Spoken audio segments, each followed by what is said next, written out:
बिस्मिल्लाहिर्रहमानिर्रहीम। अस्सलाम वालेकुम नाज़रीन। आज की हमारी वीडियो का मौजू ऐसे ख़वातीन और हज़रात जिनको पसीना बहुत ज़्यादा आता है, ख़ासकर हाथों, पाँव, बगलों, उंगलियों के दरमियान गंदा बदबूदार पसीना, उसके लिए फ़र्स्ट एड के तौर पर होम्योपैथिक दवा सिलिशिया, उसका इस्तेमाल का तरीका क्या है और इसकी किस क्वांटिटी में इस्तेमाल की जाए, इसके बारे में अभी आपको तफसील से बताते हैं। वीडियो शुरू करने से पहले मेरी आपसे रिक्वेस्ट है कि अगर आप मेरे इस चैनल घर का डॉक्टर पर नए हैं तो मेरे इस चैनल को सब्सक्राइब करें और साथ बेल आइकन का बटन भी प्रेस कर दें ताकि ऐसी मालूमाती वीडियो आपको बार वक्त मिल सके। जी नाज़रीन, होम्योपैथी फ़र्स्ट एड, हाथ, पाँव और बगलों में पसीना और सिलिशिया।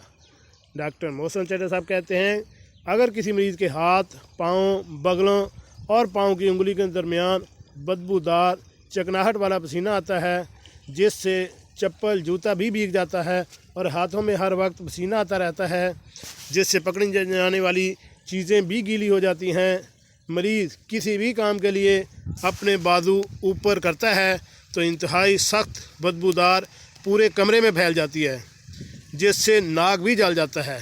ऐसी हालत में सिलिशिया 1mcm की एक डोज़ दें और होम्योपैथी इलाज के करिश्मे देखें। जी नाज़रीन, कैसी लगी आज की हमारी ये मालूमाती वीडियो? उम्मीद है आपको पसंद आई होगी। मिलते हैं एक नई वीडियो के साथ। अस्सलामु अलैकुम।